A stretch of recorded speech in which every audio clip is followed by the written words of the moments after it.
ராஜகண்ணப்பன் முன்னாடி நாற்காலியில் உட்கார்ந்ததை பத்தி மைப்பா நாராயணன் அவர்கள் சொன்னார். ஒன்னு பிரச்சனை எடுத்துக்கலாம், அண்ணன் திருமாவளவன் போறாரு, அல்லது திருமாவளவன் போறதுக்குலாம் பிரச்சனை ஆகுது அப்படின்னு.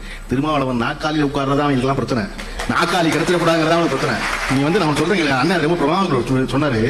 என்னன்னா, ஜி தொலைக்காட்சியில வந்து அம்பேத்கரை பத்தி ஒரு நிகழ்ச்சி நடத்தணும் கடந்த ஆண்டு நவம்பர் டிசம்பர்ல. அப்ப அண்ணன் வந்து சிறப்பு வந்தார் திருமாண்ணன். நான் கடைசியா வந்தா போதும், ஏன்னா அம்பேத்கரை பத்தி அண்ணன் ஒன்னும் புதிய செய்தி கேட்க போறதுல பேசுறவங்க இருந்து, அதனால இவங்க எல்லோரும் பேசணும். கிட்டத்தட்ட இந்த பக்கம் ஒரு 15 பேர், இந்த பக்கம் 30 பேர் பேசணும். அதனால நீங்க மெதுவா வாங்கன்னு சொன்னா அண்ணன் குறித்த நேரத்துக்கு வந்துட்டாரு. எப்பவும் வர்ற மாதிரியே. சரி, வந்ததுக்கு அப்புறம் நீங்க வந்து அறையில உட்காந்துருங்க, நாங்க நிகழ்ச்சியை நடத்துறோம், ரொம்ப அசௌரியமா இருக்கும் அந்த நாற்காலியில இருந்து. ஏன்னா நாங்க ஒரு 3 நிமிஷம் உட்கார போற கெஸ்டுக்காக தயார் பண்ண நாற்காலி, அந்த நாற்காலி அவ்வளவு உட்கார முடியும். இல்ல பரவாயில்ல அப்படின்னு வந்து அண்ணன் உள்ள நான் எல்லாம் பேசுறதை கேட்கறேன் அப்படின்னு.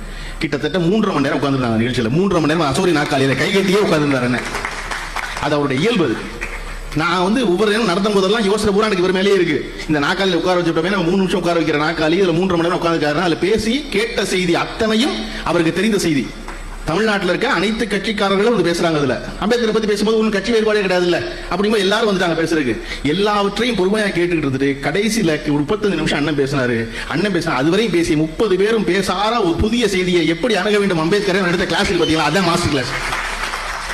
அந்த நிகழ்ச்சியை பார்த்துட்டு எனக்கு அவ்வளவு பேர் பேசுறாங்க, திருமாவளவன் அவர்கள் இவ்வளவு சிறப்பாக பேசுவாரும் நான் கேட்டதே இல்லை, நான் பார்த்ததே இல்லை அப்படி. நான் சொன்னேன், எப்படா அவருக்கு பொதுவில் மேடை கொடுத்தீங்க, எப்படா அவர் பேசுறதை கேட்டீங்க, கேட்டாலும் தான் தெரியும் அவர் எப்படி பேசுவாருன்னு.